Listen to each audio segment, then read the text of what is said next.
Hi friends, welcome to Satya online classes. భారత రాజ్యాంగ చారిత్రక నేపథ్యం అనేటువంటి మన పాఠ్యాంశంలో రాజ్యాంగ చట్టాల గురించి మనం డిస్కస్ చేస్తున్నాం. సెకండ్ స్టేజ్ వచ్చేసి 1773 నుంచి 1858 వరకు అని చెప్పేసి మనం గత క్లాస్లో తెలుసుకున్నాం.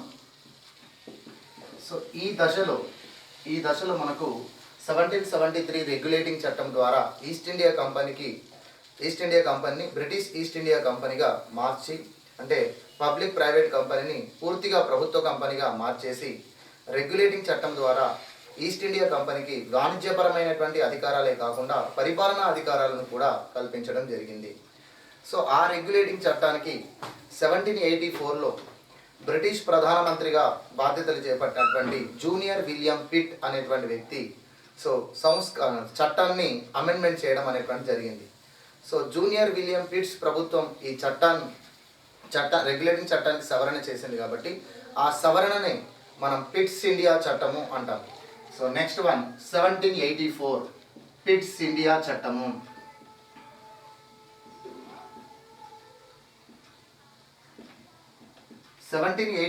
పిట్స్ ఇండియా చట్టం సంబంధించినటువంటి ముఖ్యాంశాలు ఒకసారి మనం పరిశీలించినట్లయితే ఈ చట్టం రెగ్యులేటింగ్ చట్టానికి సవరణ చట్టం. ఈ చట్టం రెగ్యులేటింగ్ చట్టంకు సవరణ చేసినటువంటిది. రెండవది, ఈ చట్టం ప్రకారం రెగ్యులేటింగ్ చట్టంలో కొన్ని లోపాలు ఉన్నాయి, ఆ లోపాలను సవరిస్తున్నారు. ఏమిటి అంటే, కోర్ట్ ఆఫ్ డైరెక్టర్స్ అనేటువంటి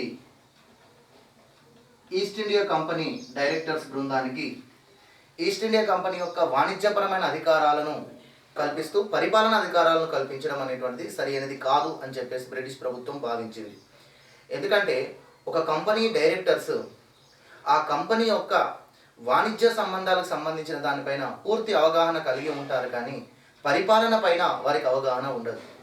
దానివలన పరిపాలనపై అవగాహన లేని వారికి పరిపాలనపై నియంత్రణ పర్యవేక్షణ ఇవ్వడం వల్ల కొన్ని పాలనాపరమైనటువంటి సమస్యలు తలెత్తేటువంటి అవకాశం ఉంటుంది. అందుకని ప్రముఖుల పరిపాలనావేత్తల చేత బ్రిటిష్ ప్రభుత్వం మరొక బోర్డును ఏర్పాటు చేసింది. దాన్నే బోర్డ్ ఆఫ్ కంట్రోల్ అని అంటారు.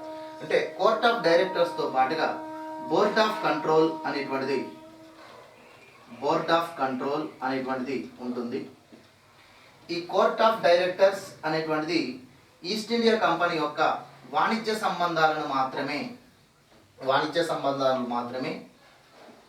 పర్యవేక్షణ చేసి బోర్డ్ ఆఫ్ కంట్రోల్కు పరిపాలన అంశాలపైన నియంత్రణ కల్పించారు. పరిపాలన అంశాలపైన నియంత్రణ పర్యవేక్షణ 6 సభ్యులతో కూడినటువంటి బోర్డ్ ఆఫ్ కంట్రోల్ కల్పించారు. మరియు కంపెనీ యొక్క వాణిజ్యపరమైనటువంటి పూర్తి అధికారాలపైన నియంత్రణ పర్యవేక్షణ అనేటువంటిది కోర్ట్ ఆఫ్ డైరెక్టర్స్ అనేటువంటి 26 మంది సభ్యులతో కూడినటువంటి డైరెక్టర్ బోర్డుకు కల్పించడం జరిగింది. ఓకే, ఇది ఈస్ట్ ఇండియా కంపెనీలో ద్వంద్వ పాలనా విధానంగా మనకు కనిపిస్తుంది. అంటే కంపెనీకి ఉన్నటువంటి అధికారాలను వాణిజ్యపరమైన అధికారాలు, పరిపాలన అధికారాలను వేరు చేసి వాణిజ్యపరమైన అధికారాలపైన నియంత్రణ పర్యవేక్షణ కోర్ట్ ఆఫ్ డైరెక్టర్స్కు, పరిపాలన అధికారాలపైన నియంత్రణ పర్యవేక్షణ బోర్డ్ ఆఫ్ కంట్రోల్కు ఇవ్వడం అనేటువంటిది ఇక్కడ ఈస్ట్ ఇండియా కంపెనీలో ఇది ద్వంద్వ పాలనా విధానము అని చెప్పేసి అనొచ్చు.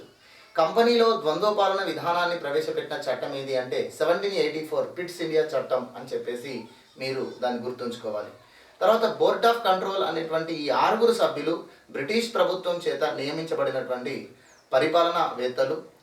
ఈ బోర్డ్ ఆఫ్ కంట్రోల్కు ఒక చైర్మన్ ఉంటారు. బోర్డ్ ఆఫ్ కంట్రోల్ చైర్మన్ కేంద్ర క్యాబినెట్ మంత్రి హోదా కలిగి ఉంటారు. అంటే బ్రిటిష్ క్యాబినెట్ మంత్రి హోదాను ఈ బోర్డ్ ఆఫ్ కంట్రోల్ చైర్మన్కు ఇచ్చారు. అంటే ఇక్కడ బ్రిటిష్ ప్రభుత్వం పరిపాలన కోసం కంపెనీకి తగు సూచనలు చేయడం కోసము, తగు సిఫార్సులు చేయడం కోసము, పర్యవేక్షణ చేయడం కోసము ఈ బోర్డ్ ఆఫ్ కంట్రోల్కి అధికారం ఇచ్చారు. బోర్డ్ ఆఫ్ కంట్రోల్ చైర్మన్కు బ్రిటిష్ క్యాబినెట్ మంత్రి హోదా అనేటువంటిది ఉంటుంది. అది మనం గుర్తుంచుకోవాలి. నెక్స్ట్ పాయింట్ ఇందులో వచ్చేసి మనకు ఎగ్జిక్యూటివ్ కౌన్సిల్లో కొన్ని ఇబ్బందులు ఉన్నాయి. గవర్నర్ జనరల్కు ఈస్ట్ ఇండియా కంపెనీ అధిపతిగా బెంగాల్ గవర్నర్ జనరల్కు అన్ని అధికారాలు ఇచ్చారు, సర్వ అధికారాలు కల్పించారు రాజ్యాంగ చట్టం ప్రకారం. అయితే ఈ రాజ్యాంగ చట్టం ప్రకారం సర్వ అధికారాలు కలిగిన బెంగాల్ గవర్నర్ జనరల్ తాను ఎగ్జిక్యూటివ్ కౌన్సిల్ యొక్క సిఫార్సుల మేరకు ఆ విధులు నిర్వర్తించవలసి ఉంటుంది. ఇక్కడ ఎగ్జిక్యూటివ్ కౌన్సిల్ మెంబర్స్గా 4 మెంబర్స్ ఉంటారు. అయితే ఈ ఎగ్జిక్యూటివ్ కౌన్సిల్ 4 మెంబర్స్లో మెజారిటీ సభ్యులు చేసినటువంటి సూచనలను గవర్నర్ జనరల్ ఆమోదిస్తూ అమలు చేయాలి అనేటువంటిది రెగ్యులేటింగ్ చట్టంలో ఉన్నటువంటి నిబంధన. మరి ఎగ్జిక్యూటివ్ కౌన్సిల్లో 4 మెంబర్స్ ఉంటే ఇద్దరు ఒక రకమైనటువంటి సిఫార్సు, ఇద్దరు మరొక రకమైన నిర్ణయం తీసుకొని మరొక రకమైన సిఫార్సు చేసినప్పుడు అప్పుడు గవర్నర్ జనరల్ ఆఫ్ బెంగాల్ దీనికి తను ఆమోదం తెలపాలి అనేటువంటిది సమస్యాత్మకంగా మారేటువంటి అవకాశం ఉంటుంది. సో అందుకని అంతేకాకుండా ఈ ఎగ్జిక్యూటివ్ కౌన్సిల్లో ప్రధానంగా మనకు సైనిక వ్యవహారాలకు సంబంధించినటువంటి వ్యక్తిని కౌన్సిల్లో మెంబర్స్గా ఉంచడం కూడా సరైనది కాదు. కాబట్టి సో మిలిటరీకి సంబంధించినటువంటి మిలిటరీ ఇన్ చీఫ్ అనేటువంటి వ్యక్తిని కౌన్సిల్ నుంచి తొలగించినట్లయితే ఎగ్జిక్యూటివ్ కౌన్సిల్లో 3 మెంబర్స్ ఉంటారు. ఆ 3 మెంబర్స్లో మెజారిటీ సభ్యులు చేసినటువంటి సిఫార్సుని మనకు గవర్నర్ జనరల్ ఆఫ్ బెంగాల్ ఆమోదించాల్సి ఉంటుంది అనేటువంటిది బ్రిటిష్ ప్రభుత్వం ఒక ఆలోచనకు, ఒక నిర్ణయానికి వచ్చింది. అందుకే రెగ్యులేటింగ్ చట్టం ప్రకారం గవర్నర్ జనరల్ ఎగ్జిక్యూటివ్ కౌన్సిల్లో 4 మెంబర్స్ ఉండేది. ఆ 4 మెంబర్స్లో మిలిటరీ ఇన్ చీఫ్ను తొలగించి కేవలం 3 మెంబర్స్గా మాత్రమే నిర్ణయించడం జరిగింది. సో గవర్నర్ జనరల్, జీజీ అంటే గవర్నర్ జనరల్ అనుకోవాలి. గవర్నర్ జనరల్ ఎగ్జిక్యూటివ్ కౌన్సిల్లో మెంబర్స్ సంఖ్య 3గా నిర్ణయించారు. గతంలో 4 ఉండే, ఇది 3గా నిర్ణయించడం జరిగింది. తర్వాత ఇక ఈ చట్టం ప్రకారం అధికారికంగా రెగ్యులేటింగ్ చట్టంలో బ్రిటిష్ ఇండియా ప్రాంతాలు అని రాశారు. బ్రిటిష్ ఇండియా ప్రాంతాలు అని రెగ్యులేటింగ్ చట్టంలో మెన్షన్ చేశారు. ఇంతకుముందు కంపెనీ ప్రాంతాలు, ఈస్ట్ ఇండియా కంపెనీ ప్రాంతాలు అని ఉండేది. అయితే గతంలో చేసినటువంటి సెటిల్మెంట్ యాక్ట్ ప్రకారం కంపెనీ వర్తకుల యొక్క పూర్తి వాటాలు చెల్లించబడ్డాయి. కాబట్టి ఇక కంపెనీ అనేది బ్రిటిష్ కంపెనీ కాబట్టి సో కంపెనీ ఆధీనంలో ఉన్నటువంటి ఇండియా ప్రాంతాలన్నీ కూడా బ్రిటిష్ ఇండియా ప్రాంతాలుగా పేర్కొనబడుతున్నాయి.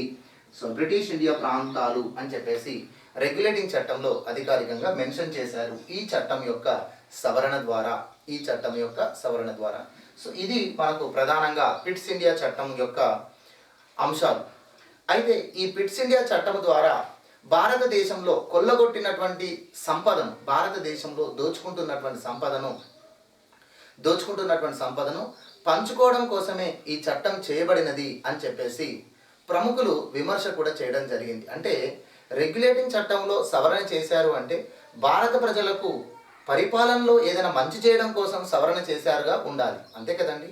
ఇప్పుడు ప్రభుత్వం చేసినటువంటి ఒక చట్టంలో మార్పు తీసుకురావాల్సి ఉంది అని భావిస్తే దాని అర్థం ఏంటి అంటే ప్రజలకు ఇంకా మెరుగైనటువంటి పరిపాలన అందించడం కోసమే సవరణ చేశారు అన్నట్టుగా ఉండాలి. కానీ రెగ్యులేటింగ్ చట్టాన్ని చేసినటువంటి ఈ సవరణ పిట్స్ ఇండియా చట్టము ప్రజల కోసం కాదు, పరిపాలన మెరుగు కోసం కాదు, ఇది కంపెనీ ద్వారా సంపాదించుకున్నటువంటిది, కంపెనీ ద్వారా భారతదేశంలో దోచుకుంటున్నటువంటి సంపదను పంచుకోవడం కోసం చేసినటువంటి చట్టమే కానీ ఇది ప్రజలకు ఉపయుక్తమైనటువంటిది కాదు అని చెప్పేసి మనకు ప్రముఖులు విమర్శించడం జరిగింది. సో ఇది మొత్తానికి రెగ్యులేటింగ్ చట్టం యొక్క సవరణ చట్టం పిట్స్ ఇండియా చట్టం అని చెప్పేసి అభ్యర్థులు గుర్తుంచుకోవాలి. ఇక దీని తరువాత మరొక చట్టం అంటే 20 years ఒకసారి ఈ చట్టాలు చేయబడతాయి. కాబట్టి 1773 రెగ్యులేటింగ్ చట్టం చేయబడి 20 సంవత్సరాలు పూర్తయిన తర్వాత మళ్ళీ నూతన చట్టం చేసి కంపెనీకి వాణిజ్యపరమైన పరిపాలనపరమైనటువంటి అధికారాలను పొడిగించడం జరిగింది. ఆ చట్టమే 1793 చార్టర్ చట్టము.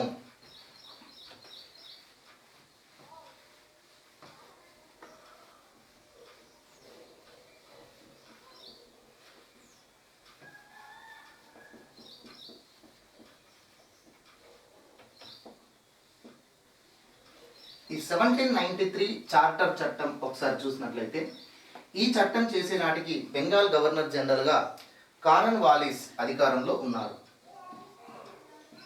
మనకు ఈ చట్టాల సమయంలో బ్రిటిష్ ప్రధానమంత్రుడు ఎవరు అని మనకు ఎవరు అని చెప్పి మనం గుర్తుంచుకోని అవసరం లేదు. కానీ ఈ చట్టం ప్రకారం రాజ్యాంగాధిపతిగా, దేశంలో పరిపాలనాధిపతిగా గవర్నర్ జనరల్సే ఉంటారు. కాబట్టి సో పలానా చట్టం చేసినప్పుడు ఎవరు గవర్నర్ జనరల్గా ఉన్నారు అనేటువంటిది మనం పరిశీలించాల్సి ఉంటుంది. 1773 రెగ్యులేటింగ్ చట్టం చేసినప్పుడు బెంగాల్ గవర్నర్ జనరల్గా మనకు వారెన్ హేస్టింగ్స్ ఉన్నారు. ఆ చట్టానికి అమెండ్మెంట్ చేసినప్పుడు 1784 పిట్స్ ఇండియా చట్టం చేసినప్పుడు కూడా గవర్నర్ జనరల్గా మనకు వారెన్ హేస్టింగ్సే కొనసాగుతున్నారు. 1793 చార్టర్ చట్టం 1793 చార్టర్ చట్టం చేసే నాటికి మనకు బెంగాల్ గవర్నర్ జనరల్గా కారన్ వాలిస్ అధికారంలో కొనసాగుతున్నారు. కారన్ వాలిస్ అధికారంలో కొనసాగుతున్నారు. 1793 చార్టర్ చట్టం యొక్క ముఖ్య అంశాలు ఏంటి అనేది ఒకసారి మనం పరిశీలించినట్లయితే 1793 చార్టర్ చట్టం యొక్క ముఖ్య అంశాలు మనం పరిశీలించినట్లయితే నంబర్ 1, బ్రిటిష్ ఈస్ట్ ఇండియా కంపెనీకి మరో 20 సంవత్సరాలు బ్రిటిష్ ఈస్ట్ ఇండియా కంపెనీకి మరో 20 సంవత్సరాలు వర్తక పరిపాలనా హక్కులను పొడిగించడం జరిగింది బ్రిటిష్ ప్రభుత్వము. ఓకేనా. తర్వాత రెండవది, బ్రిటిష్ ఈస్ట్ ఇండియా కంపెనీ కార్యదర్శికి బ్రిటన్ పార్లమెంటులో సభ్యత్వం కల్పించారు. బ్రిటన్ పార్లమెంట్లో సభ్యత్వంను కల్పించారు. బ్రిటిష్ ఈస్ట్ ఇండియా కంపెనీ కార్యదర్శికి అంటే కంపెనీ యొక్క సెక్రటరీకి బ్రిటన్ పార్లమెంట్లో మెంబర్షిప్ ఇచ్చారు. ఎందుకు అంటే మనం 1773 రెగ్యులేటింగ్ చట్టం ప్రకారం కొన్ని పరిపాలన అంశాలను తీసుకొచ్చినప్పుడు ఆ పరిపాలన అంశాలలో మళ్ళీ కొన్ని లోపాలు ఉన్నాయని చెప్పేసి అమెండ్మెంట్ చేశాం. అలా అమెండ్మెంట్ చేయకుండా ఉండాలి అంటే బ్రిటిష్ ప్రభుత్వం అమెండ్మెంట్ చేయకుండా ఉండాలి అంటే కంపెనీ పరిపాలనా అధికారాల పైన బ్రిటిష్ ప్రభుత్వం చట్టం చేసేటప్పుడే కంపెనీ ప్రతినిధిగా కంపెనీ కార్యదర్శికి చోటు కల్పించినట్లయితే అప్పుడే ఏమైనా ఇబ్బందులు ఉన్నా, లోపాలు ఉన్నా, ఏదైనా సమస్యలు ఉన్నా కంపెనీ కార్యదర్శి బ్రిటన్ పార్లమెంటుకు తెలియజేసే అవకాశం ఉంటుంది. కాబట్టి Britain parliament British East India కంపెనీకి సంబంధించినటువంటి చట్టాలు చేసేటప్పుడు కంపెనీ కార్యదర్శి కూడా బ్రిటన్ పార్లమెంట్లో కూర్చునేటువంటి అవకాశం కల్పిస్తే, చర్చల్లో పాల్గొనేటువంటి అవకాశం కల్పించినట్లయితే ఇంకా కూడా మెరుగైనటువంటి చట్టాలు చేయొచ్చు, ఎలాంటి ఇబ్బందులు అనేటువంటివి ఉండవు అనేటువంటి ఉద్దేశంతో బ్రిటిష్ ఈస్ట్ ఇండియా కంపెనీ కార్యదర్శికి బ్రిటన్ పార్లమెంట్లో సభ్యత్వము కల్పించడం జరిగింది. ఈ చట్టం ప్రకారం గవర్నర్ జనరల్కు బెంగాల్ గవర్నర్ జనరల్కు ఎక్కువ అధికారాలు కల్పించబడ్డాయి, విస్తృతమైన అధికారాలు కల్పించబడ్డాయి.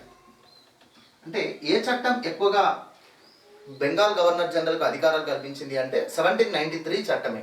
ఎందుకంటే 1773 చార్టర్ చట్టం లేదా రెగ్యులేటింగ్ చట్టం అనేటువంటిది కేవలం బెంగాల్ గవర్నర్ జనరల్కు పూర్తి అధికారాలు ఉంటాయి కంపెనీ ప్రాంతాలపై అని చెప్పారు, కానీ అతనికి స్వయం నిర్ణయ అధికారాలు ఏమీ ఉండవు. ఎగ్జిక్యూటివ్ కౌన్సిల్ సూచన మేరకే బెంగాల్ గవర్నర్ జనరల్ విధానాలు అమలు చేయాల్సి ఉండేది. కానీ ఇక్కడ ఈ చట్టంకి వచ్చేసరికి అంటే ఒక 20 సంవత్సరాల తర్వాత ఈ చట్టం చేసే నాటికి బెంగాల్ గవర్నర్ జనరల్ కూడా ఇంకా కొన్ని స్వంత అధికారాలు కల్పించాలి. ఎందుకంటే కంపెనీ ప్రాంతాలపైన పూర్తి అధికారం బెంగాల్ గవర్నర్ జనరల్కి ఇచ్చినప్పుడు బెంగాల్ గవర్నర్ జనరల్ కూడా కంపెనీ విషయాలలో తొందరపాటు నిర్ణయాలు తీసుకోవాలి. మనం కంపెనీ నిర్ణయాలలో వెంటనే నిర్ణయాలు తీసుకోవాలన్నా, సత్వరమే నిర్ణయాలు తీసుకోవాలన్నా, అంటే ఉదాహరణ కంపెనీకి వ్యతిరేకంగా ఏదైనా ఒక ప్రాంతంలో వ్యతిరేకత వచ్చి ఏదైనా ఒక ప్రాంతంలో స్వదేశీ రాజు కంపెనీని ఎదిరించినా కూడా లేదా యుద్ధానికి సిద్ధమైన అప్పటికప్పుడు నిర్ణయం తీసుకోవాలంటే ఎగ్జిక్యూటివ్ కౌన్సిల్ యొక్క నిర్ణయం కాకుండా, ఎగ్జిక్యూటివ్ కౌన్సిల్ యొక్క సిఫార్సు కాకుండా తనకు తానుగా నిర్ణయం తీసుకునేటువంటి వెసలుబాటును అవకాశాన్ని కల్పించాలి అని చెప్పేసి బ్రిటిష్ ప్రభుత్వం భావించి ఉంటుంది. అంతేకాకుండా భారతదేశంలో కంపెనీ ఏ విధమైన పరిపాలన అధికారాలు కలిగి ఉంటున్నాయని చట్టాలు చెప్తున్నాయి, కానీ భారతీయ సమాజానికి అనుగుణంగా కొన్ని ప్రాంతీయ చట్టాలు కూడా చేయాల్సి ఉంటుంది. మరి ఆ ప్రాంతీయ చట్టాలన్నీ కూడా బ్రిటిష్ పార్లమెంట్ చేయడం సాధ్యం కాదు. అందుకనే ఆ ప్రాంతీయ చట్టాలను చేసుకునే అధికారం, ఆ సివిల్ చట్టాలను చేసుకునే అటువంటి అధికారము గవర్నర్ జనరల్కే ఇవ్వాలి, గవర్నర్ జనరల్ ఎగ్జిక్యూటివ్ కౌన్సిల్కి ఇవ్వాలి అని బ్రిటిష్ ప్రభుత్వం భావించడం జరిగింది. ఇక్కడ ప్రాంతీయ చట్టాలు లేదా సివిల్ చట్టాలు అంటే అర్థం ఏంటంటే వివాహము, విడాకులు, మతము, కులము, ఆస్తి హక్కులు, వారసత్వ హక్కులకు మొదలైనటువంటి చట్టాలను చేసే అధికారము గవర్నర్ జనరల్ ఆఫ్ బెంగాల్కు లేదా గవర్నర్ జనరల్ ఎగ్జిక్యూటివ్ కౌన్సిల్కు కల్పించాలి అని చెప్పేసి బ్రిటిష్ ప్రభుత్వం భావించింది. ఇక్కడ 2 అంశాలు చెప్పాను నేను. ఒకటి, గవర్నర్ జనరల్ ఆఫ్ బెంగాల్కు స్వంత నిర్ణయ అధికారాలను కల్పించాలి అనేది ఒకటి. రెండవది, భారతదేశంలో భారతీయ సమాజానికి అనుగుణంగా ప్రాంతీయ చట్టాలను లేదా సివిల్ చట్టాలను చేసే అధికారం కూడా గవర్నర్ జనరల్ ఎగ్జిక్యూటివ్ కౌన్సిల్కు కల్పించాలి అనుకోవడం. ఇక 3వ అంశం ఏమిటి అంటే ఎగ్జిక్యూటివ్ కౌన్సిల్ ఏదైనా ఒక అంశం పైన నిర్ణయం తీసుకొని తగు నిర్ణయాన్ని సిఫార్సు రూపంలో గవర్నర్ జనరల్కు చేసినప్పుడు గవర్నర్ జనరల్ గత చట్టం ప్రకారం ఖచ్చితంగా ఆమోదించాల్సి ఉండే, కానీ ఈ చట్టం ప్రకారం గవర్నర్ జనరల్ ఎగ్జిక్యూటివ్ కౌన్సిల్ చేసినటువంటి సిఫార్సు తగు సరైనది కాదు అని భావించినప్పుడు, అది కంపెనీకి నష్టం కలుగుతుందేమో అని భావించినప్పుడు ఖచ్చితంగా దాన్ని ఆమోదించాల్సిన అవసరం ఏమీ లేదు, దాన్ని రిజెక్ట్ చేయొచ్చు. సో ఆ రిజెక్ట్ చేయడం అంటే ఎగ్జిక్యూటివ్ కౌన్సిల్ చేసినటువంటి సిఫార్సును తిరిగి పునః పరిశీలన చేసుకోవాలి, మరొకసారి దానిపై ఆలోచన చేయాలని కౌన్సిల్ మెంబర్స్ను ఆదేశించేటువంటి అవకాశం ఉంటుంది. సో దీన్ని వీటో అధికారము అని కూడా అంటారు. అంటే గవర్నర్ జనరల్కు కౌన్సిల్ చేసే సిఫార్సును తిరస్కరించే అధికారం, వీటో చేసే అధికారమును బ్రిటిష్ ప్రభుత్వం ఈ చట్టం ద్వారా కల్పించింది. సో ఈ 3 పాయింట్స్ ఇక్కడ రాసుకున్నాం. ఓకే. సో ఒకటి, గవర్నర్ జనరల్కు సివిల్ చట్టాలు చేసే అధికారం కల్పించారు. గవర్నర్ జనరల్ ఆఫ్ బెంగాల్కు భారతదేశంలో సివిల్ చట్టాలు చేసే అధికారం కల్పించారు. సివిల్ చట్టాలంటే వివాహము, విడాకులు, వారసత్వము, ఆస్తి హక్కులు, మతము, కులానికి సంబంధించినటువంటి అంశాలు. తర్వాత మరొక అంశం ఏమిటి, గవర్నర్ జనరల్కు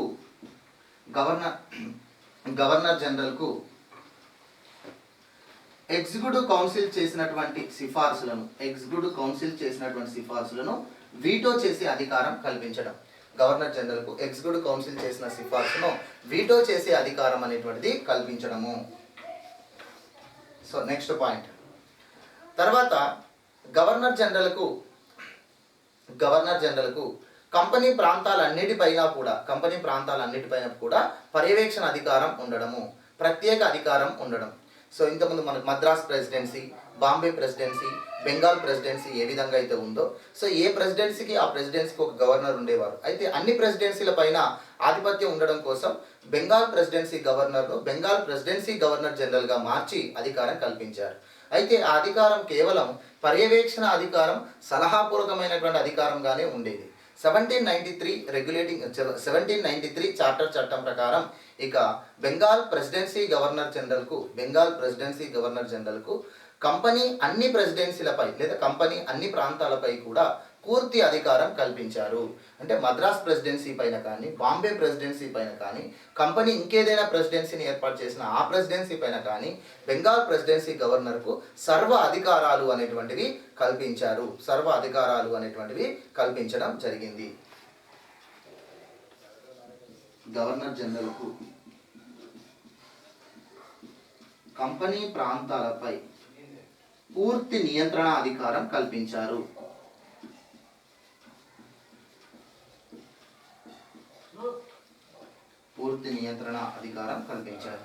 సో నెక్స్ట్ వన్, మున్సిపాలిటీలకు చట్టబద్ధత కల్పించారు. ఈ చట్టం ప్రకారం మున్సిపాలిటీలకు చట్టబద్ధతను కల్పించారు. అంటే భారతదేశంలో 1687 సంవత్సరంలో మొదటిసారిగా మనకు మద్రాసును మున్సిపల్ కార్పొరేషన్గా, మద్రాస్ ప్రాంతాన్ని మున్సిపల్ కార్పొరేషన్ ఏరియాగా గుర్తించారు. అదే మాదిరిగా 1726 నాటికి 1726 నాటికి కలకత్తా, బాంబేలను కూడా మున్సిపల్ కార్పొరేషన్గా మార్చారు. బాంబే, కలకత్తా ప్రాంతాలకు కూడా మున్సిపల్ కార్పొరేషన్ను ఏర్పాటు చేయడం జరిగింది. సో కాబట్టి ఇలాంటి మున్సిపల్ కార్పొరేషన్ అంటే 1773 కంటే ముందు ఈస్ట్ ఇండియా కంపెనీ కేవలం వాణిజ్యపరమైన సంస్థ.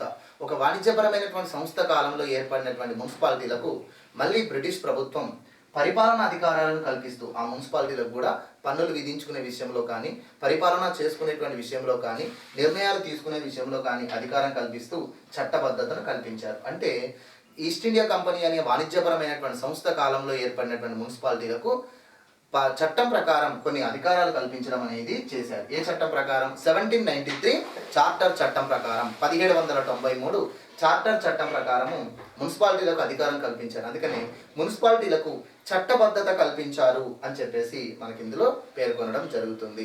సో ఇది 1793 చార్టర్ చట్టంలో ఉన్నటువంటి కొన్ని ముఖ్యమైనటువంటి అంశాలు. సో మరొకసారి, బ్రిటిష్ ఈస్ట్ ఇండియా కంపెనీకి 20 సంవత్సరాల వరకు వాణిజ్య మరియు పరిపాలన హక్కులను కల్పించారు. బ్రిటిష్ ఈస్ట్ ఇండియా కంపెనీ కార్యదర్శికి బ్రిటన్ పార్లమెంట్లో సభ్యత్వం కల్పించారు. గవర్నర్ జనరల్కు విస్తృత అధికారాలు అనేటువంటివి ఇచ్చారు.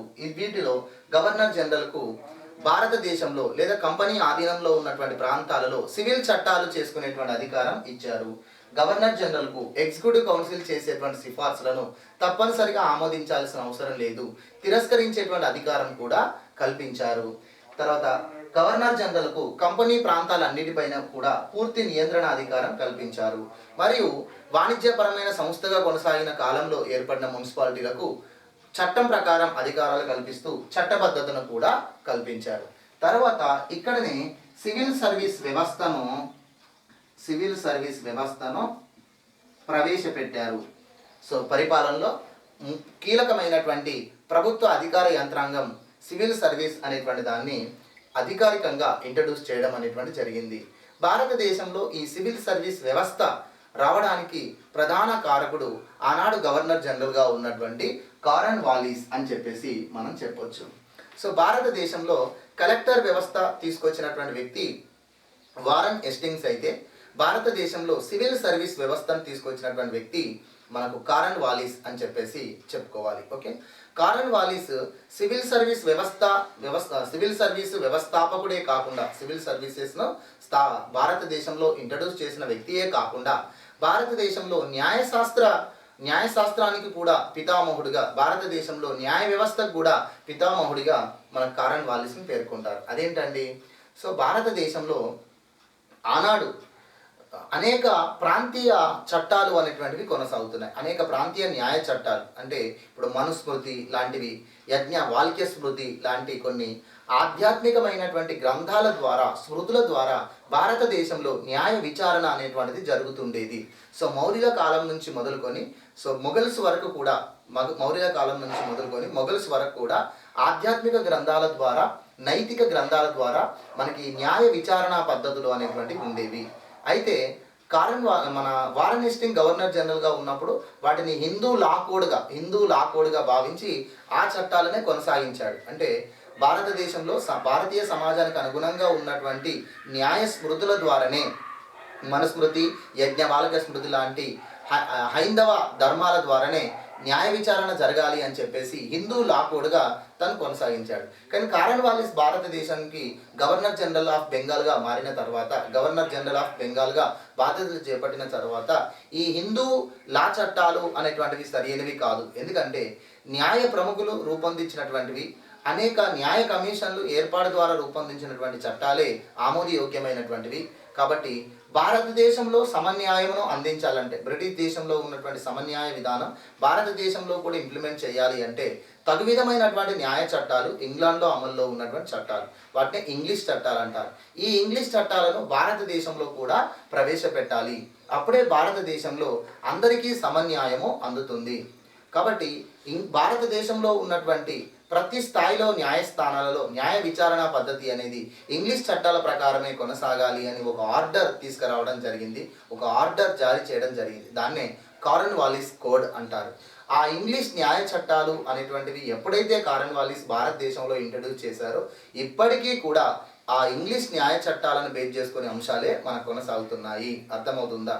సో భారతదేశంలో మనకు ఇండియన్ పీనల్ కోడ్ లాంటివి కావచ్చు, సివిల్ ప్రొసీజర్ కోడ్ లాంటివి కావచ్చు, అంటే నేరపరమైనటువంటి చట్టాల విషయంలో కానీ, పౌర చట్టాలు కానీ, సివిల్ చట్టాలు కానీ, ఇవన్నీ కూడా ఇంగ్లాండ్లో అమల్లో ఉన్నటువంటి చట్టాలను ఆధారంగా చేసుకున్నటువంటివే. కాబట్టి భారతదేశంలో ఉన్నటువంటి న్యాయ వ్యవస్థ ఇంగ్లీష్ చట్టాల ఆధారంగా ఏర్పడినటువంటిదే. న్యాయ విచారణ పద్ధతి అనేది ఇంగ్లీష్ చట్టాల ఆధారంగా ఏర్పడింది. అందుకే ఇలాంటి చట్టాలను భారతదేశంలో ఇంట్రడ్యూస్ చేసినటువంటి వ్యక్తి, కారన్ వాలిస్ కోడ్గా ఇంట్రడ్యూస్ చేసినటువంటి వ్యక్తి ఈ గవర్నర్ జనరల్. కాబట్టి సో భారతదేశంలో న్యాయ వ్యవస్థకు పితామహుడుగా కారన్ వాలిస్ అని పేర్కొంటారు. సో సివిల్ సర్వీస్ పితామహుడుగా కారన్ వాలిస్నే పేర్కొంటాం, మరియు న్యాయ వ్యవస్థ పితామహుడిగా కూడా కారన్ వాలిస్నే పేర్కొంటాం. కారన్ వాలిస్ ఇంకా భారతదేశంలో ఈ గ్రామీణ ప్రాంతాలలో ఉన్నటువంటి కొన్ని న్యాయ ధర్మపీఠాలను తొలగించే ప్రయత్నం చేశారు. న్యాయ ధర్మపీఠాలు అంటే మనకి ఇక్కడ రచ్చబండ కానీ, తర్వాత కొన్ని ప్రతి గ్రామంలో ఒక న్యాయ విచారణ చేయడం కోసం ఒక ధర్మపీఠంగా ఉండేది. అంటే ఇప్పుడు మనకు చాలా సినిమాల్లో చూసాం, చిన్నరాయుడు, పెద్దరాయుడు, పాపారాయుడు అని చెప్పేసి. ఇలా పూర్వకాలంలో గ్రామానికి జమీందారుగా ఉన్నటువంటి వ్యక్తియే ఆ ధర్మపీఠ అధిపతిగా ఉండి ఆ గ్రామంలో ఏదైనా సమస్య వచ్చినప్పుడు వారు గత అనుభవాలను దృష్టిలో పెట్టుకొని వారి ఆచార నియమాలను దృష్టిలో పెట్టుకొని విచారణ చేసి తీర్పు ఇచ్చేవారని.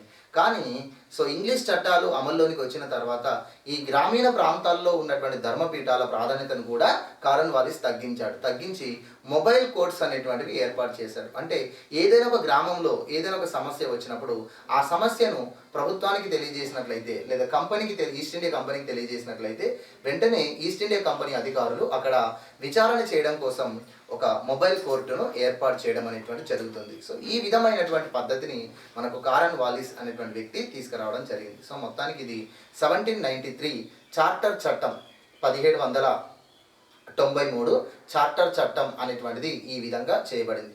దీని తర్వాత మరొక 20 సంవత్సరాలకు మరో చట్టం అనేటువంటిది చేస్తున్నారు. 1813 చార్టర్ చట్టం అనేటువంటిది ఈస్ట్ ఇండియా కంపెనీకి మరో 20 సంవత్సరాలు వాణిజ్య మరియు పరిపాలనా హక్కులను కల్పిస్తూ లేదా పొడిగిస్తూ చేసినటువంటి చట్టం. అయితే ఈ చట్టం బ్రిటిష్ ప్రభుత్వం లేదా బ్రిటన్ పార్లమెంట్ ఈ చట్టం చేసే నాటికి మన గవర్నర్ జనరల్ ఆఫ్ బెంగాల్గా భారతదేశంలో గవర్నర్ జనరల్ ఆఫ్ బెంగాల్గా కొనసాగుతున్నటువంటి వ్యక్తి మింటో వన్. మనకు ఈ గవర్నర్ జనరల్గా మింటో అనేటువంటి పేరుతో ఇద్దరు పనిచేశారు. మీరు 1909 ఇండియన్ కౌన్సిల్ చట్టమును మింటో మార్లే సంస్కరణల చట్టం అంటారు. అక్కడ మనకు 1909 చట్టం చేసే నాటికి మనకు భారతదేశంలో గవర్నర్ జనరల్గా ఉన్నటువంటి వ్యక్తిది అతని పేరు మింటో 2. ఓకే, ఇక్కడ ఈ చట్టం చేసే నాటికి మింటో 1 అనేటువంటి వ్యక్తి బెంగాల్ గవర్నర్ జనరల్గా కొనసాగుతున్నారు. 1813 చార్టర్ చట్టం ప్రకారము మరో 20 సంవత్సరాలు ఈస్ట్ ఇండియా కంపెనీకి వాణిజ్యపరమైన మరియు పరిపాలనాపరమైనటువంటి హక్కులను పొడిగించడం జరిగింది. హక్కులను పొడిగించారు. అయితే ఈ చట్టంలో ఒక చిన్న మార్పు జరుగుతుంది. అనేటువంటిది మనకు జరిగింది. అదేమిటంటే ఈస్ట్ ఇండియా కంపెనీకి మాత్రమే భారతదేశంలో వర్తకం చేసే అధికారమును బ్రిటిష్ ప్రభుత్వం కల్పించింది కదా. అయితే ఇక్కడ బ్రిటిష్ ప్రభుత్వము ఈస్ట్ ఇండియా కంపెనీకి పరిపాలనా అధికారాలు కూడా కల్పించింది కాబట్టి వాణిజ్య అధికారాలను కంపెనీకి కల్పిస్తూ బ్రిటిష్ దేశంలో ఉన్నటువంటి ఏ వర్తక కంపెనీ అయినా భారతదేశంలో వర్తకం చేసుకునేటువంటి స్వేచ్ఛను ఇచ్చారు. అంటే ఇంగ్లాండ్ దేశంలో ఉన్నటువంటి ఏ భూస్వామి అయినా ఏ పారిశ్రామికవేత్త అయినా ఎవరైనా కూడా ఇంకా యూరోప్ ఖండంలో ఉన్నటువంటి ఏ వర్తక సంఘమైనా కంపెనీ ఆధీనంలో ఉన్నటువంటి లేదా బ్రిటిష్ ఇండియా ప్రాంతాలలో ఎక్కడైనా వర్తకం చేయొచ్చు. ఆ వర్తకం స్వేచ్ఛాపూరితమైనటువంటి వర్తకంగా చేశారు. దానిపై బ్రిటిష్ ప్రభుత్వం శిస్తు వసూలు చేయడం అనేటువంటి జరుగుతుంది. మరి దీనివల్ల ఏమైంది అంటే ఈ భారతదేశంలో వర్తకం చేసే అధికారం ఈస్ట్ ఇండియా కంపెనీకి మాత్రమే ఉండేది గతంలో. ఇప్పుడు బ్రిటిష్ పార్లమెంటు భారతదేశంలో ఈస్ట్ ఇండియా కంపెనీతో పాటుగా బ్రిటిష్ దేశం నుంచి మరియు యూరోప్ ఖండం నుంచి ఏ వర్తక సంఘమైనా వర్తకం చేసే స్వేచ్ఛని ఇచ్చారు. కాబట్టి ఇది ఈస్ట్ ఇండియా కంపెనీ యొక్క వాణిజ్య హక్కులలో గుత్తాధిపత్యాన్ని తొలగించినట్టుగా మనం చెప్తాం. ఈస్ట్ ఇండియా కంపెనీ యొక్క వాణిజ్య హక్కులలో గుత్తాధిపత్యాన్ని తొలగించినట్టుగా చెప్తాము. గుత్తాధిపత్యమును తొలగించారు అంటారు. తర్వాత నెక్స్ట్, అయితే బ్రిటిష్ ఈస్ట్ ఇండియా కంపెనీకి వాణిజ్య హక్కులలో గుత్తాధిపత్యాన్ని తొలగించి ఈస్ట్ ఇండియా కంపెనీతో పాటు ఇతర వాణిజ్య సంస్థలకు కూడా అధికారం ఇచ్చిన కొన్ని వర్తక విషయాలలో మాత్రం కంపెనీకే పూర్తి అధికారం ఉంటుంది, వేరే వారికి ఉండదు. ఏమంటే భారతదేశంతో పాటు మన చైనాతో చేసేటువంటి సిల్క్ వర్తకం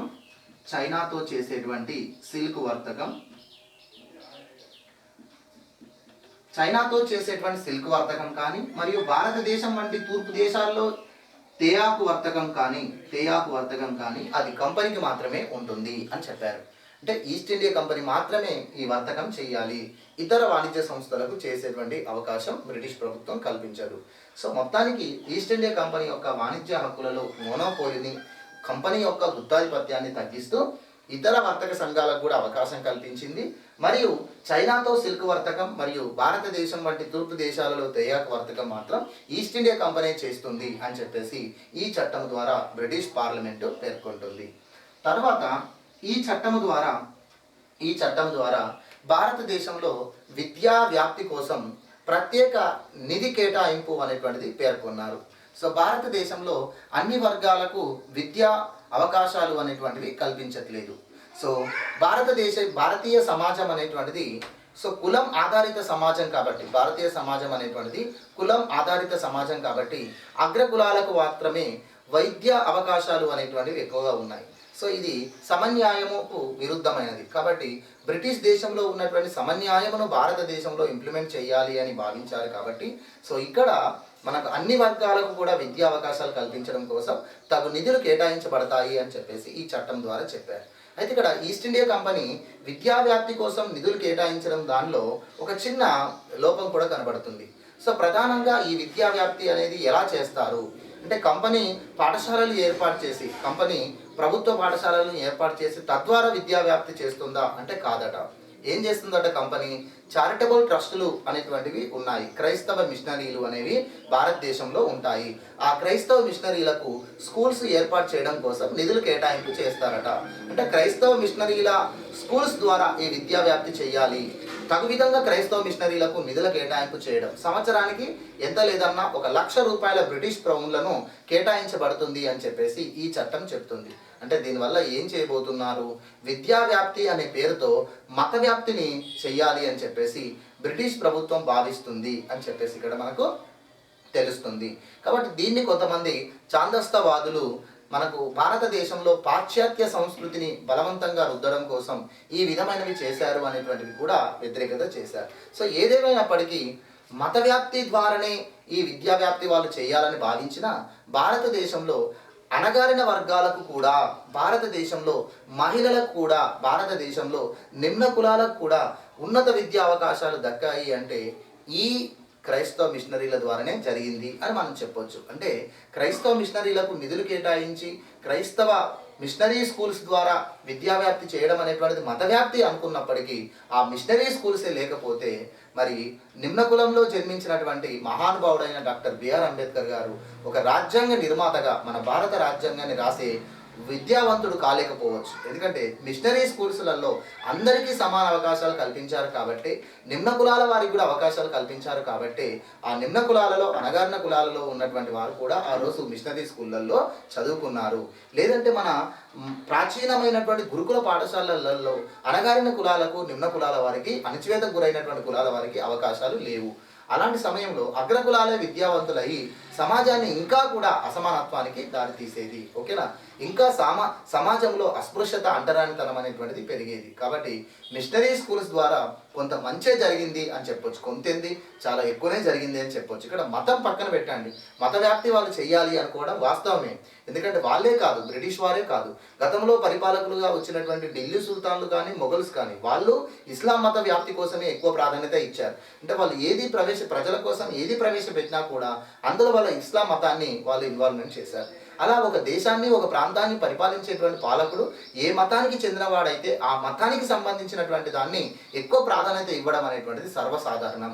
కాబట్టి ఇక్కడ భారతదేశం వంటి అసమానత్వంతో ఉన్నటువంటి భారతదేశం వంటి కులాధారిత సమాజంలో ఈ అణగారిన కులాలకు, అణచివేతకు గురైనటువంటి కులాలకు, మహిళలకు విద్యా అవకాశాలు అంది వాళ్ళు కూడా ఉన్నత స్థాయిలో రావడానికి ప్రధాన కారణం ఈ విద్యా వ్యాప్తి కోసం మిషనరీ స్కూల్స్కు నిధులు కేటాయించడమే. కాబట్టి ఇక్కడ విద్యా వ్యాప్తికై బ్రిటిష్ ప్రభుత్వం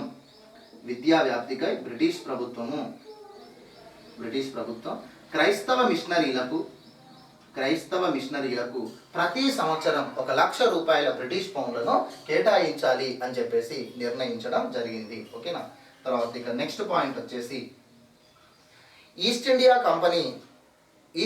కంపెనీలో మరి ఇప్పుడు క్రైస్తవ మిషనరీల ద్వారా ఉద్యోగ అవకాశాలు, క్రైస్తవ మిషనరీల ద్వారా అందరికీ విద్యా అవకాశాలు అని చెప్తున్నారు. అంటే అణగారిన కులాలకు, నిమ్న కులాలకు కూడా విద్యా అవకాశాలు అంటున్నాం. కానీ భారతీయ సమాజంలో నిమ్న కులాల్లో చెందినటువంటి వ్యక్తులు విద్యావంతులైనా కూడా వాళ్ళకు ఉపాధి అవకాశాలు ఎవరు కల్పిస్తారు కదా? ఎందుకంటే సమాజం అగ్రకుల ఆధిపత్య సమాజం కాబట్టి, సమాజం పురుషాధిక్యత సమాజం కాబట్టి నిమ్న కులాలకు, మహిళలకు విద్యా అవకాశాలు కల్పించిన బ్రిటిష్ ప్రభుత్వం క్రైస్తవ మిషనరీల ద్వారా విద్యా అవకాశాలు కల్పించిన, వాళ్ళు విద్యావంతులు చేసిన, వాళ్ళకు ఉపాధి కల్పించడం మాత్రం సమాజంలో కష్టమవుతుంది. అందుకే ఈ చట్టం ద్వారా కంపెనీ ఉద్యోగాలలో భారతీయులకు అవకాశం కల్పించారు. అంటే కంపెనీలో ఉద్యోగం చేయడానికి ఒక భారతీయుడు విద్యావంతుడై ఉన్నప్పుడు ఆ భారతీయుడు అగ్రకులానికి చెందినవాడా, నిమ్న కులానికి చెందినవాడా, అతను వారు మేలా ఫిమేలా అనేటువంటి వ్యత్యాసం లేకుండా విద్యావంతులందరికీ అవకాశాలు కల్పించే విధంగా ఈ చట్టంలో వెసులుబాటు ఇచ్చారు. So British East India company లేదా కంపెనీ ఉద్యోగాలలో మొదటిసారిగా ఉపాధి అవకాశాలు లేదా కంపెనీ ఉద్యోగాల్లో మొదటిసారిగా భారతీయులకు అవకాశాలు కల్పించారు. ఓకేనా? ఎందుకంటే ఇక్కడ అందరికీ సమానమైన విద్యా అవకాశాలు కల్పిస్తున్నారు కాబట్టి అందరికీ సమానమైన విద్యా అవకాశాలు కల్పించిన నిమ్న కులాల వాళ్ళు విద్యావంతులైనా మళ్ళీ వాళ్ళకు ఉద్యోగాలు పొందడం కష్టమవుతుంది భారతదేశం వంటి కులాధారిత సమాజంలో. అందుకే కంపెనీ ఉద్యోగాలలో విద్యావంతులైనటువంటి ఏ వ్యక్తి అయినా కూడా కులానికి సంబంధం లేకుండా ఉద్యోగం పొందవచ్చు అనేటువంటిది ఈ చట్టం మనకు చెప్తుంది. అంటే బ్రిటిష్ ప్రభుత్వం కంపెనీ పరిపాలనా కాలంలో కూడా సమన్యాయము అనేటువంటి దాన్ని ప్రధానంగా మనకు కనిపిస్తుంది. ఎందుకంటే 18-19వ శతాబ్దంలో ప్రపంచంలోనే ఈ సమన్యాయం అనేటువంటి ఉదార భావాలు మనకు వ్యాప్తి చెందుతున్నాయి. అనేక గ్రంథాలు వస్తూ ఉన్నాయి. బ్రిటిష్ దేశంలో ప్రధానంగా సమన్యాయము అనేటువంటి సూత్రంపైనే అక్కడ పరిపాలన జరుగుతుంటుంది. కాబట్టి ఆ పరిపాలకులు సమన్యాయం ఆధారంగా బ్రిటిష్ దేశంలో ప్రజలకు ఏ విధమైనటువంటి పరిపాలన అందించారో అలాంటి పరిపాలనే భారతదేశంలో కూడా వాళ్ళు యాదృచ్ఛికంగా ఇంప్లిమెంటేషన్ అనేటువంటిది చేస్తూ వచ్చారు. ఓకేనా? తర్వాత నెక్స్ట్ ఈ చట్టం ప్రకారము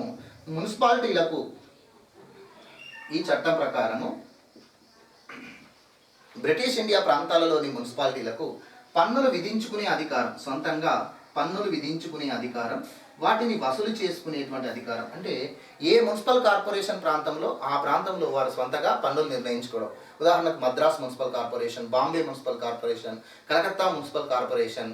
సో ఇలా ఒక్కొక్క మున్సిపల్ కార్పొరేషన్లో వారి ప్రాంతంలో ప్రజలపై వారు సొంతగా ఏదైనా పన్ను విధించుకోవచ్చును, ఎలాంటి పన్నులైనా విధించుకోవచ్చును, వాటిని వసూలు చేసుకోవచ్చును. ఆ పన్నుల వసూలు కోసం అవసరమైతే శిక్షలను కూడా నిర్ణయించుకునే అధికారం వాళ్ళకి ఇచ్చారు. అంటే పన్నులు సకాలంలో కట్టకపోయినట్లయితే వారిపై ఎలాంటి జరిమానాలు విధించాలి, ఏ విధమైన శిక్షలు విధించాలి అనేటువంటిది ఆ మున్సిపాలిటీలకు, ఆ మున్సిపల్ కార్పొరేషన్కే ఉంటుంది అని చెప్పేసి ఈ చట్టం ద్వారా పేర్కొనడం జరిగింది. సో ఇది మనకు 1813 చార్టర్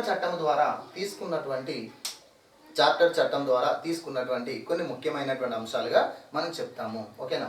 అందులో నంబర్ 1, ఈస్ట్ ఇండియా కంపెనీకి 20 సంవత్సరాల వరకు వాణిజ్యపరమైన పరిపాలనా హక్కులను కల్పించడం. నంబర్ 2, ఈస్ట్ ఇండియా కంపెనీ యొక్క వాణిజ్య హక్కులలో గుత్తాధిపత్యాన్ని తగ్గించడం.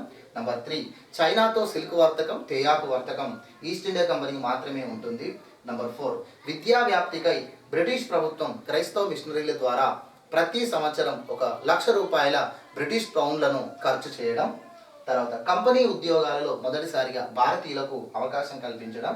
తర్వాత నంబర్ 6, మున్సిపాలిటీలకు పన్నులు విధించుకొని వసూలు చేసుకునేటువంటి అవకాశంతో పాటు వెసులుబాటుతో పాటు శిక్షలను, జరిమానాలను నిర్ణయించుకునేటువంటి అధికారాన్ని కూడా ఇవ్వడం అనేటువంటిది ఈ చట్టం ద్వారా జరిగింది. ఈ చట్టం తర్వాత మరొక 20 సంవత్సరాలకు మరొక చట్టం చేసి మళ్ళీ కంపెనీ యొక్క పరిపాలనా హక్కులను పొడిగించడం జరుగుతుంది. సో ఆ చట్టమే మనకు 1833 చార్టర్ చట్టంగా మనం పేర్కొంటాం.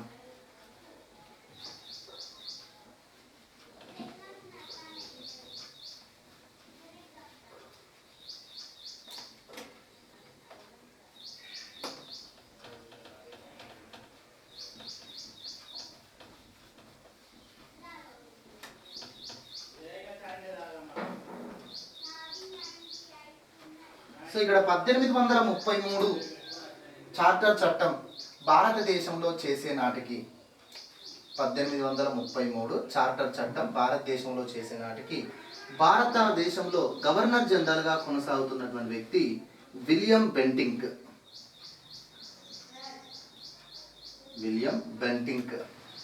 సో గవర్నర్ జనరల్గా విలియం బెంటింక్ యొక్క పాత్ర భారతదేశంలో ఏ విధంగా ఉంది అంటే, సో మనకు కంపెనీ గవర్నర్ జనరల్లో కొంత పేరుగాంచినటువంటి వ్యక్తి, భారతీయ సమాజం గురించి అర్థం చేసుకున్నటువంటి వ్యక్తిగా విలియం బెంటింగ్ గుర్తింపు పొందారు. So William Bentinck Bengal governor జనరల్గా 1828లో బాధ్యతలు చేపట్టారు. సో ఇతను 1835 వరకు పనిచేశారు. సో విలియం బెంటింగ్ 1828లో బెంగాల్ గవర్నర్ జనరల్గా బాధ్యతలు చేపట్టిన తర్వాత అప్పటికీ సమాజంలో సతీ ఆచారం పైన రాజా రామ్మోహన్ రాయ్ లాంటి సంఘ సంస్కర్త ఉద్యమం చేస్తున్నాడు. అంటే సతీ ఆచారం అనేటువంటి దానితో మహిళలను అన్యాయంగా చంపుతున్నారు అని చెప్పేసి, ఇది ఒక మూఢాచారం అనేటువంటిది. సో దీన్ని అరికట్టాలి అని చెప్పేసి రాజా రామ్మోహన్ రాయ్ లాంటి వ్యక్తి బ్రహ్మ సమాజం అనేటువంటి సంస్థ ద్వారా ఆయన ఉద్యమం చేస్తున్నాడు, సమాజాన్ని అవేర్నెస్ చేయిస్తున్నాడు సమాజానికి. అయితే రాజా రామ్మోహన్ రాయ్కి మరియు విలియం బెంటింగ్కు ఉన్నటువంటి సన్నిహిత సంబంధం ద్వారా, అంటే కంపెనీలో క్లర్క్గా పనిచేశాడండి రాజా రామ్మోహన్ రాయ్. మన భారతీయుడైనటువంటి రాజా రామ్మోహన్ రాయ్ బహుభాషా కోవిదుడండి. ఆ కాలంలోనే అతను బెంగాల్ రాష్ట్రానికి చెందినటువంటి ఒక బ్రాహ్మణ కుటుంబంలో జన్మించినటువంటి వ్యక్తి రాజా రామ్మోహన్ రాయ్. అతను 8 భాషల యందు ప్రావీణ్యం కలిగిన వాడు. అందులో 4 భాషలు భారతీయ భాషలు, ఒక 4 భాషలు విదేశీ భాషలు. సో మొత్తం 8 భాషల యందు పరిజ్ఞానం కలిగి బహుభాషా కోవిదుడిగా ఆ కాలంలో బహుముఖ ప్రజ్ఞాశీలిగా పేరుగాంచినటువంటి వ్యక్తి మన రాజా రామ్మోహన్ రాయ్. రాజా రామ్మోహన్ రాయ్ బ్రహ్మ సమాజం అనేటువంటి సంస్థ ద్వారా మన సమాజంలో ఉన్నటువంటి మూఢాచారాలను అరికట్టాలి అని చెప్పేసి ప్రజలను అవేర్నెస్ చేస్తూ వస్తున్నటువంటి వ్యక్తి. అయితే బహుభాషా కోవిదుడు, బహుముఖ ప్రజ్ఞాశాలి అయినటువంటి రాజా రామ్మోహన్ రాయ్ కంపెనీలో ఉద్యోగం పొందాడు. ఎందుకంటే గత చట్టం 1813 చార్టర్ చట్టం ప్రకారం మన కంపెనీలో భారతీయులకు ఉద్యోగ అవకాశాలు కల్పించారు. కాబట్టి ఆ విధంగా సో రాజా రామ్మోహన్ రాయ్ ఒక క్లర్క్గా కంపెనీలో చేరారు. సో అనతి కాలంలోనే తన యొక్క ప్రతిభా పాఠవాల చేత, తన యొక్క ప్రజ్ఞాశాలి చేత సో గవర్నర్ జనరల్కు కొంచెం దగ్గరగా ఏర్పడ్డారు. అంటే సో విలియం బెంటింగ్కు రాజా రామ్మోహన్ రాయ్ పట్ల మంచి సదాభిప్రాయం ఉండేది. అందుకే రాజా రామ్మోహన్ రాయ్ సమాజం గురించి, భారతీయ సమాజంలో ఉన్నటువంటి వ్యవస్థ గురించి రాజా రామ్మోహన్ రాయ్ చెప్పినప్పుడు దాన్ని విలియం బెంటింగ్ పరిగణలోకి తీసుకునేవాడు. అందుకే ఈ సతీ ఆచారంను నిషేధించాలి అనేటువంటి రాజా రామ్మోహన్ రాయ్ యొక్క డిమాండ్ను రాజా రామ్మోహన్ రాయ్ చేస్తున్నటువంటి పోరాటాన్ని దృష్టిలో పెట్టుకొని 1829 సంవత్సరంలో 1829లో సతీ ఆచార నిషేధ చట్టం అనేటువంటిది మనకు ఈ విలియం బెంటింగ్ గవర్నర్ జనరల్ కాలంలో చేయడం జరిగింది. Very very important. 1829లో సతీ ఆచార నిషేధ చట్టం లేదా సతీ సహగమన నిషేధ చట్టము అనేది తీసుకొచ్చారు. సతీ సహగమన నిషేధ చట్టం అంటే భర్త చనిపోతే భార్యను భర్త చితిపై వేసి తగలబెట్టడం అనేటువంటిది, భర్తతో పాటు భార్య కూడా చనిపోవాల్సిందే అనేటువంటి సతీ సహగమనం అనేటువంటి దురాచారాన్ని నిషేధిస్తూ, ఆ విధంగా చేసినట్లయితే అది చట్టరీత్యా నేరం అని చెప్పేసి తగు విధమైన శిక్ష విధించబడుతుంది అని చెప్పేసి బెంగాల్ గవర్నర్ జనరల్గా ఉన్నటువంటి విలియం బెంటింగ్ ఈ చట్టం తీసుకురావడం జరిగింది. ఓకేనా. తర్వాత విలియం బెంటింగ్ గవర్నర్ జనరల్గా కొనసాగుతున్నప్పుడే దగ్గులు అనేటువంటి దారిదోపిడి దొంగల వ్యవస్థ ఉండేది. సో ఆ వ్యవస్థను అరికట్టి ఆ దారిదోపిడి దొంగలుగా ఉన్నటువంటి ఆ సమాజాన్ని మార్పు చేయడానికి కూడా కృషి చేసినటువంటి వ్యక్తి విలియం బెంటింగ్. మీరు ఖైదీ అనేటువంటి సినిమా చూసి ఉంటారు. అంటే సమాజంలో అణిచివేతకు గురైనటువంటి ఒక వర్గం దొంగలుగా మారేటువంటి అవకాశం ఉంటుంది. అలాంటి వ్యవస్థను అంతం చేయడమే కాకుండా ఆ వ్యవస్థను మార్చడానికి ప్రయత్నం చేసినటువంటి గవర్నర్ జనరల్గా మన విలియం బెంటింగ్ పేరుగాంచడం అనేటువంటిది జరిగింది. ఓకేనా. సో నెక్స్ట్ మరి ఈ 1833 చార్టర్ చట్టం ద్వారా ఎలాంటి అంశాలు, ఎలాంటి పరిపాలన భారతదేశంలో తీసుకొచ్చారు అనేటువంటిది మనం చూస్తే, ఫస్ట్ వన్ 20 సంవత్సరాల వరకు ఈస్ట్ ఇండియా కంపెనీకి, 20 సంవత్సరాల వరకు బ్రిటిష్ ఇండియా కంపెనీకి పరిపాలనా హక్కులను మాత్రమే కల్పించారు. అంటే ఇక్కడ ఏంటండి, వాణిజ్యపరమైనటువంటి హక్కులను పూర్తిగా రద్దు చేశారు. అంటే 1833 చార్టర్ చట్టం ప్రకారం బ్రిటిష్ ఈస్ట్ ఇండియా కంపెనీ వర్తకం చెయ్యకూడదు. కేవలం అది పరిపాలనా సంస్థ మాత్రమే. చూడండి, 1600 సంవత్సరంలో చార్టర్ చట్టం ప్రకారం ఈస్ట్ ఇండియా కంపెనీ అనేది వాణిజ్యపరమైన సంస్థ, వర్తకం చేయడం కోసం ఏర్పాటు చేసిన సంస్థ. కానీ 1833 వచ్చే నాటికి అది వర్తక అధికారం కోల్పోయి కేవలం పరిపాలనా సంస్థగా మాత్రమే మారిపోయింది. సో కాబట్టి ఈ చట్టం ఆ ప్రత్యేకతను కలిగి ఉంది, గుర్తుంచుకోవాలి. ఏ చట్టం ద్వారా ఈస్ట్ ఇండియా కంపెనీ వర్తక సంస్థగా మారింది అంటే ఏ చట్టం ద్వారా ఈస్ట్ ఇండియా కంపెనీ వర్తక సంస్థగా మారిందంటే 1600 సంవత్సరం చార్టర్ చట్టం. ఏ చట్టం ద్వారా ఈస్ట్ ఇండియా కంపెనీ వాణిజ్య అధికారాలను పూర్తిగా కోల్పోయి కేవలం పరిపాలనా సంస్థగా మాత్రమే కొనసాగింది అంటే 1833 చార్టర్ చట్టము అని చెప్పేసి అభ్యర్థులు గుర్తుంచుకోవాలి. ఇక ఈ చట్టం చేసే నాటికి, భారతదేశంలో ఈ చట్టం చేసే నాటికి మొఘల్ చక్రవర్తి, భారతదేశ చక్రవర్తి అయినటువంటి మొఘల్ చక్రవర్తి పూర్తిగా పెన్షన్దారుడిగా మారిపోయారు. అంటే కంపెనీ ఆధీనంలోకి, కంపెనీ నియంత్రణలోకి మొఘల్ చక్రవర్తి రావడం జరిగింది. సో కంపెనీ మొఘల్ చక్రవర్తి యొక్క అన్ని ప్రాంతాలపై కంపెనీ అధికారం కలిగి ఉండి మొఘల్ చక్రవర్తికి ప్రతి సంవత్సరం సాలీనా పెన్షన్ అనేటువంటిది చెల్లిస్తూ వస్తూ ఉంది. కాబట్టి మొఘల్ చక్రవర్తితో ఈక్వల్గా బెంగాల్ గవర్నర్ జనరల్కు అధికారం కల్పించబడింది. అంటే భారతదేశ సామ్రాజ్యాధిపతిగా ఉన్నటువంటి మొఘల్ చక్రవర్తితో ధీటుగా మొఘల్ చక్రవర్తి ఆధీనంలోని అన్ని ప్రాంతాలపై ఈస్ట్ ఇండియా కంపెనీకి అధికారం కలిగింది. కాబట్టి బెంగాల్ గవర్నర్ జనరల్ భారతదేశ చక్రవర్తి అయిన మొఘల్ చక్రవర్తితో సమానమైన హోదాను కలిగి ఉన్నారు. అందుకే ఈ చట్టం ప్రకారం ఇక బెంగాల్ గవర్నర్ జనరల్ను భారత గవర్నర్ జనరల్ లేదా బ్రిటిష్ ఇండియా గవర్నర్ జనరల్గా పేర్కొనడం జరిగింది. సో గవర్నర్ జనరల్ ఆఫ్ బెంగాల్ను గవర్నర్ జనరల్ ఆఫ్ బెంగాల్ను గవర్నర్ జనరల్ ఆఫ్ ఇండియాగా మార్చారు. సో భారతదేశంలో గవర్నర్ జనరల్ ఆఫ్ ఇండియాగా బాధ్యతలు కొనసాగించిన మొదటి వ్యక్తి ఎవరు అంటే విలియం బెంటింగ్. ఎందుకంటే 1833 చట్టం చేసే నాటికి బెంగాల్ గవర్నర్ జనరల్గా కొనసాగుతున్నటువంటి విలియం బెంటింగ్కే ఈ చట్టం ప్రకారం గవర్నర్ జనరల్ ఆఫ్ ఇండియాగా కొనసాగిన మొదటి వ్యక్తిగా గుర్తింపు పొందాడు. సో భారతదేశంలో మొదటి బెంగాల్ ప్రెసిడెన్సీ గవర్నర్ ఎవరు అంటే రాబర్ట్ క్లైవ్ 1758. ఓకేనా, మొదటి బెంగాల్ ప్రెసిడెన్సీ గవర్నర్ ఎవరు అంటే రాబర్ట్ క్లైవ్ 1758. మొదటి బెంగాల్ గవర్నర్ జనరల్ ఎవరు అంటే వారెన్ హేస్టింగ్స్ 1773. మొదటి బ్రిటిష్ ఇండియా గవర్నర్ జనరల్ లేదా భారత గవర్నర్ జనరల్ లేదా గవర్నర్ జనరల్ ఆఫ్ ఇండియా ఎవరు అంటే విలియం బెంటింగ్ 1833. ఇవి మనం గుర్తుంచుకోవాలి. ఇండియన్ హిస్టరీలో ఈ governor general of India, viceroy, ఈ పదాలు అనేటువంటివి చాలా ఇబ్బంది కలిగిస్తూ ఉంటుంది. అసలు ఒకసారి గవర్నర్ జనరల్ ఆఫ్ బెంగాల్ అంటాడు, ఒకసారి గవర్నర్ జనరల్ ఆఫ్ ఇండియా అంటాడు, ఒకసారి భారత వైస్రాయి అంటాడు. అసలు ఏంది అనేటువంటిది సో మీకు ఈ చట్టాలు పూర్తయ్యే నాటికి ఒక క్లారిటీ అనేది వస్తుంది. సో మీకున్నటువంటి దాదాపుగా మనకు కంపెనీ అధికారంలో ఉన్నప్పుడు 14 మంది గవర్నర్ జనరల్స్ పనిచేశారు.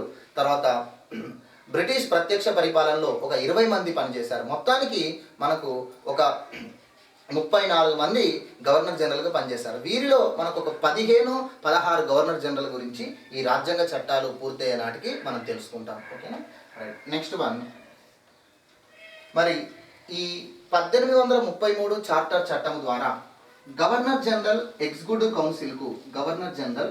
కౌన్సిల్కు శాసన అధికారాలు కూడా కల్పించారు. శాసన అధికారాలు అయితే గతంలోనే గవర్నర్ జనరల్ ఎగ్జిక్యూటివ్ కౌన్సిల్ శాసనాలు చేసేది కదా అంటే governor general executive council 1793 charter చట్టం ప్రకారము సివిల్ చట్టాలు చేసే అధికారం కలిగి ఉండేది. కానీ ఈ చట్టం ప్రకారం ఏం చేశారంటే ఇక మొఘల్ చక్రవర్తి ఆధీనంలోని అన్ని ప్రాంతాలు ఈస్ట్ ఇండియా కంపెనీలోని ప్రాంతాలే కాబట్టి అన్ని ప్రాంతాలలో చట్టాలు చేసే అధికారం గవర్నర్ జనరల్ ఎగ్జిక్యూటివ్ కౌన్సిల్కే ఉంటుంది. సో ఇంతకుముందు మద్రాస్ ప్రెసిడెన్సీ కానీ బాంబే ప్రెసిడెన్సీ కానీ ఇతర ప్రెసిడెన్సీలలో ఏదైనా ప్రాంతీయ చట్టాలు చేసుకునే అధికారం ఆ ప్రెసిడెన్సీ గవర్నర్కు ఉండేది.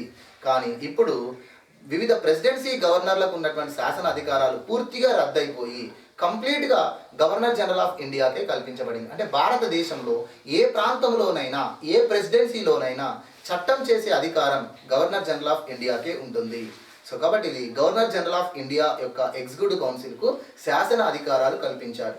ఇది కేంద్రీకృత పాలనా వ్యవస్థను ఇంకా పటిష్టం చేయడం కోసమే అని చెప్పేసి మనం అనొచ్చు. అంటే సో అన్ని ప్రాంతాలపైన గవర్నర్ జనరల్కు అధికారం కల్పించడం, కార్యనిర్వహణ అధికారాలు కల్పించడమే కాకుండా శాసన అధికారాలు కూడా కల్పించడం అనేది పటిష్టమైన నియంతృత్వమైన కేంద్రీకృత పాలనా వ్యవస్థకు బ్రిటిష్ ప్రభుత్వం మొగ్గు చూపింది అని చెప్పేసి దీన్ని బట్టి మనకు అర్థమవుతుంది. ఎందుకంటే భారతదేశం వంటి సువిశాలమైన దేశంలో అన్ని ప్రాంతాలపైన నియంత్రణ అధికారం గవర్నర్ జనరల్కి ఉంటేనే ఈ భారతదేశాన్ని ఎక్కువ కాలం పరిపాలించగలుగుతారు. లేదంటే సో అన్ని ప్రాంతాలకు వారికి అధికార విభజన చేసినట్లయితే భారతదేశంలో కంపెనీ అధికారానికి నష్టం జరుగుతుంది అని చెప్పేసి వాళ్ళు భావించారు. ఎందుకంటే గతంలో పరిపాలించిన మౌర్యులు కానీ స్వదేశీయులైన మౌర్యులు కానీ తర్వాత మొఘల్స్ లాంటి విదేశీయులు కానీ సో వాళ్ళు కేంద్రీకృత పాలనా వ్యవస్థనే ప్రవేశపెట్టారు, నియంతృత్వమైనటువంటి కేంద్రీకృత పాలనా వ్యవస్థ ప్రవేశపెట్టారు. ఎందుకంటే ఉపఖండం లాంటి విస్తీర్ణం కలిగినటువంటి భారతదేశంలో అధికార విభజన చేసినట్లయితే అది ఖచ్చితంగా వికేంద్రీకరణ పాలన చేసినట్లయితే ఎంతో కాలం చక్రవర్తి పరిపాలించలేడు. అందుకే ఇక్కడ కూడా నియంతృత్వమైన కేంద్రీకృత పాలనా వ్యవస్థకే వీళ్ళు ప్రాధాన్యత ఇచ్చారు. సో ఈ చట్టం ప్రకారం భారతదేశంలో ఆంగ్ల విద్యా విధానంను ప్రవేశపెట్టారు. ఈ చట్టం ప్రకారం భారతదేశంలో ఆంగ్ల విద్యా విధానంను ప్రవేశపెట్టారు. అంటే కంపల్సరిగా ఇక భారతదేశంలో కంపెనీ స్కూల్స్గా నిర్వహించబడుతున్నటువంటి దానిలో ఇంగ్లీష్ మీడియం తప్పనిసరి చేశారు. సో మాతృభాషలలో అనేటువంటిది ప్రాంతీయ భాషలలో విద్యా బోధన ఉండకూడదు, కంపల్సరీ ఇంగ్లీష్ మీడియంలోనే విద్యా బోధన ఉండాలి. సో ఆ విద్యా బోధన ఏ విధంగా ఉండాలి అని చెప్పేసి మార్గదర్శకాలను సూచించడం కోసం మెకాలే కమిటీని, లార్డ్ మెకాలే కమిటీని నియమించారు. సో భారతదేశంలో ప్రతి పాఠశాలలో ఇంగ్లీష్ మీడియంను ఇంప్లిమెంటేషన్ చేయడం కోసము లార్డ్ మెకాలే కమిటీని నియమించి తగు మార్గదర్శకాలను సూచించమని ఏర్పాటు చేశారు. తర్వాత ఈ చట్టం ప్రకారమే భారతదేశంలో న్యాయ చట్టాలను క్రోడీకరించాలి అని భావించారు. అంటే భారతదేశంలో అమలవుతున్నటువంటి ఇంగ్లీష్ చట్టాలు కొంత భారతీయ సమాజం నుంచి వ్యతిరేకత కారణమవుతున్నాయి. అందుకనే భారతదేశంలో అమలవుతున్న ఇంగ్లీష్ చట్టాలను భారతీయ సమాజానికి అనుగుణంగా మార్పులు చేసి ఆ చట్టాలను పూర్తి స్థాయిలో ప్రజా ఆమోదయోగ్యంగా అమలు చేయడం కోసం ఆ న్యాయ చట్టాలను క్రోడీకరించాలి అని భావించారు. ఈ న్యాయ చట్టాలను ప్రస్తుతం అమలవుతున్నటువంటి అనేక న్యాయ చట్టాలను క్రోడీకరించి ఒకే రూపమైనటువంటి చట్టం, అందరికీ ఆమోదయోగ్యమైన చట్టం చేయడం కోసం, తగు సూచనలు చేయడం కోసం లా కమిషన్స్ను నియమించాలి అని చెప్పేసి ఈ చట్టం చెప్పింది. సో ఈ చట్టం ప్రకారం 1835 సంవత్సరంలో భారతదేశంలో మొదటి లా కమిషన్ అనేది నియమించారు. మొదటి లా కమిషన్ నియమించారు. ఈ మొదటి లా కమిషన్ చైర్మనే లార్డ్ మెకాలే. ఓకేనా, ఈ మొదటి లా కమిషన్ చైర్మనే లార్డ్ మెకాలే. సో ఇప్పటికీ మన భారతదేశానికి స్వాతంత్రం వచ్చిన తర్వాత కూడా మనం అనేక లా కమిషన్స్ నియమించుకుంటూ వస్తున్నాము. సో అదే మాదిరిగా ఈస్ట్ ఇండియా కంపెనీ పాలనా కాలంలో మొదటిసారిగా 1835లో లా కమిషన్ నియమించడం జరిగింది. తర్వాత ఈ చట్టం ప్రకారమే భారతదేశంలో అటార్నీ జనరల్ అనేటువంటి పోస్టు క్రియేట్ చేయబడింది. ఎలా అంటే కార్యనిర్వాహక మండలిలో, అంటే ఎగ్జిక్యూటివ్ కౌన్సిల్లో గవర్నర్ జనరల్ కార్యనిర్వాహక మండలిలో ఒక న్యాయ శాస్త్రానికి సంబంధించిన నిపుణుని నియమించారు. అంటే పరిపాలన అంటే న్యాయపరమైనటువంటి అంశాలతో ముడిపడి ఉంటుంది. కాబట్టి ఎగ్జిక్యూటివ్ కౌన్సిల్ అనేటువంటి కార్యనిర్వాహక భాగంలో, పరిపాలన విభాగంలో న్యాయపరమైనటువంటి వ్యక్తికి చోటు కల్పించారు. ఆ న్యాయపరమైన వ్యక్తియే అటార్నీ జనరల్. ఆ న్యాయపరమైనటువంటి వ్యక్తియే attorney general. Okay, so next one, ఈ చట్టం ప్రకారము సివిల్ సర్వీస్ వ్యవస్థలో కొన్ని మార్పులు తీసుకురావాలి అని భావించారు. సో భారతదేశంలో సివిల్ సర్వీస్ వ్యవస్థలో 2 పోస్టులు ఉంటాయి. కోవానెంటెడ్ పోస్టులు ఉంటాయి, నాన్ కోవానెంటెడ్ పోస్టులు ఉంటాయి. ఈ కోవానెంటెడ్ పోస్టులు, నాన్ కోవానెంటెడ్ పోస్టులు అనేటువంటివి సో కోర్ట్ ఆఫ్ డైరెక్టర్స్ యొక్క సూచన మేరకు ఇది రికమెండ్ చేయబడుతూ ఉంటుంది. అంటే east India company court of directors ఈ వ్యక్తిని కలెక్టర్గా నియమించండి, ఈ వ్యక్తిని జిల్లా సూపరింటెండెంట్గా నియమించండి, ఈ వ్యక్తిని జిల్లా మెజిస్ట్రేట్గా నియమించండి అని సూచన చేస్తుంటే ఆ విధంగా నియమిస్తూ వచ్చారు. కానీ మొదటిసారిగా ఒక ఎగ్జామ్ కండక్ట్ చేయాలి, అందులో అందరికీ కూడా అన్ని పోస్టులు పొందే విధంగా, అంటే కోవానెంటెడ్ పోస్టులు అంటేనేమో ఈ కలెక్టర్ లాంటి ఉన్నత స్థాయి, మెజిస్ట్రేట్ లాంటి ఉన్నత స్థాయి అధికారులు. ఇక నాన్ కోవానెంటెడ్ పోస్టులు అంటేనేమో కంపెనీలో క్రింది స్థాయి ఉద్యోగ బృందం. క్రింది స్థాయి ఉద్యోగులుగా భారతీయులు పనిచేసే అవకాశం కల్పించారు, కానీ ముఖ్యమైన కోవానెంటెడ్ పోస్టులలో భారతీయులకు అవకాశం లేదు. కోవానెంటెడ్, నాన్ కోవానెంటెడ్ పోస్టులు అనేవి కోర్ట్ ఆఫ్ డైరెక్టర్స్ చేత రికమెండ్ చేయబడుతున్నాయి. అలా కాకుండా ఒక ఎగ్జామ్ కండక్ట్ చేసి మెరిట్ ఉన్నటువంటి వాళ్ళకి కోవానెంటెడ్ పోస్టులు ఇవ్వాలి, నాన్ మెరిట్ క్యాండిడేట్లకు నాన్ కోవానెంటెడ్ పోస్టులు ఇవ్వాలి అనేటువంటి ఒక ప్రతిపాదన ఈ చట్టం ద్వారా తీసుకురావాలి అని చెప్పేసి బ్రిటిష్ ప్రభుత్వం భావించింది. అయితే దీనికి విలియం బెంటింగ్ అనేటువంటి గవర్నర్ జనరల్ కూడా సుముఖత తెలియజేశాడు. కానీ కోర్ట్ ఆఫ్ డైరెక్టర్స్ దీన్ని వ్యతిరేకించింది. ఎందుకంటే కలెక్టర్, మెజిస్ట్రేట్ లాంటి ముఖ్యమైనటువంటి పోస్టులలో మెరిట్ ఉంది కదా అని చెప్పేసి ఎగ్జామ్ ద్వారా భారతీయులకు అవకాశం కల్పిస్తే అది కంపెనీ అధికారాలకే నష్టం కలుగుతుంది అని చెప్పారు. ఇక ఈ చట్టంలో మరొక ముఖ్యమైన అంశం బానిసత్వమును నిషేధించాలి అని చెప్పేసి అనుకున్నారు. కానీ బానిసత్వ నిషేధ చట్టం చేసి దాన్ని అమలు చేస్తే అది మళ్ళీ కంపెనీకి నష్టం కలుగుతుంది అని చెప్పేసి కార్యనిర్వాహక మండలిలో వన్ ఆఫ్ ద మెంబర్ అయినటువంటి లార్డ్ ఎలన్ బరో అనేటువంటి వ్యక్తి వ్యతిరేకించడం జరిగింది. ఓకేనా, థ్యాంక్ యూ.